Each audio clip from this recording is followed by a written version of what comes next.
Thank you for plugging into this Family Life News podcast, streaming issues-driven, family-focused news. Welcome back to another edition of Real Answers with Christopher Anderson. Wednesdays during the Noon Report, we tackle the tough topics facing today's families with licensed mental health counselor Christopher Anderson. And we had a guest on the show here recently. Catch us up on who you had a chance to talk to. Well, Brandon, I had the opportunity to sit down with Chuck Holton. Chuck is a former Army Ranger, and he currently works as a foreign correspondent for the Christian Broadcasting Network.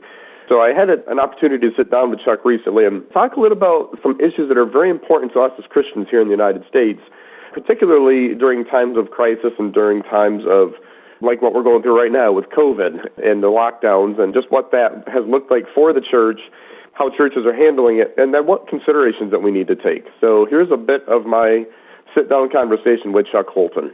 How has the church been able to handle this, and how are they handling it from what you've seen? And especially because we know we get a mix of people that are all for following the recommendations and others that are saying, no, we got to get our churches open. What are the responses that you've seen in your travels to how the churches are handling it? What I have seen, and I've dealt with churches on the West Coast, California, Oregon, Washington, and Nevada. And then I've also dealt with our church in West Virginia.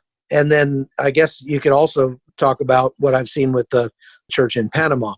Starting in Panama, the government there locked everything down and no church services. We haven't had church services in person for 6 months.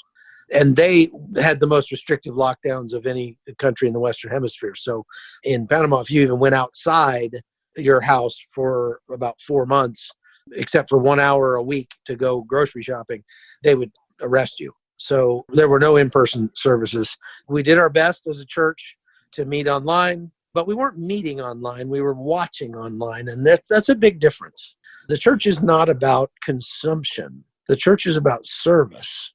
And I wouldn't say it's damaged the Church of Christ, but it definitely has been a difficult time for the church because we didn't really know how to handle this at the beginning. And so we scrambled to get our services online, but very shortly, I think we realized that just having the pastor preach to an empty room doesn't do much for him and it doesn't do much for us, because church is about so much more than going and sitting and listening to a guy preach. It's about the interaction and the relationships and the service and the greeting each other with a holy kiss and the laying on of the hands to heal the sick. And it's about touching people and being around other people. That is the meat of what we get out of going to church. And I think in realizing that, moving on to like Nevada, the governor of Nevada and the governor of California, they've both been very hypocritical when it comes to applying safety protocols for COVID.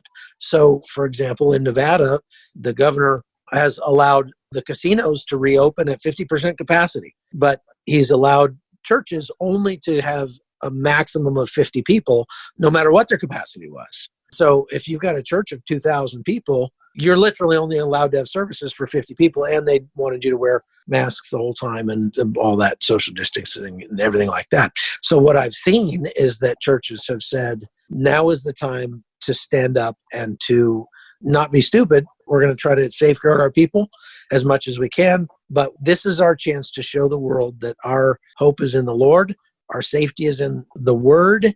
We're rendering unto God what is God's. And if Caesar tells us we can't do that, then we have to go against Caesar.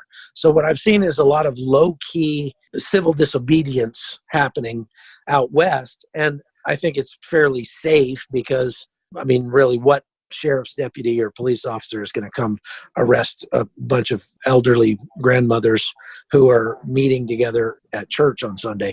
So the church has not intentionally tried to flout the regulations, but when the regulations are applied unevenly and unfairly, they've said, no, look, we're going to take reasonable measures, but we are going to meet in person and we are going to worship God the way that we see fit.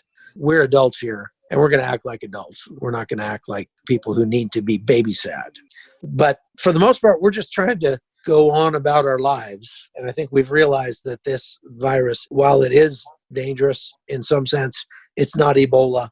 For most people, it's fine. And if you're in that group of people that it's not fine, then there are lots of measures you can take on your own to mitigate those risks and not have to sort of lock down the whole rest of the country for that. You've been listening to another edition of Real Answers with Christopher Anderson.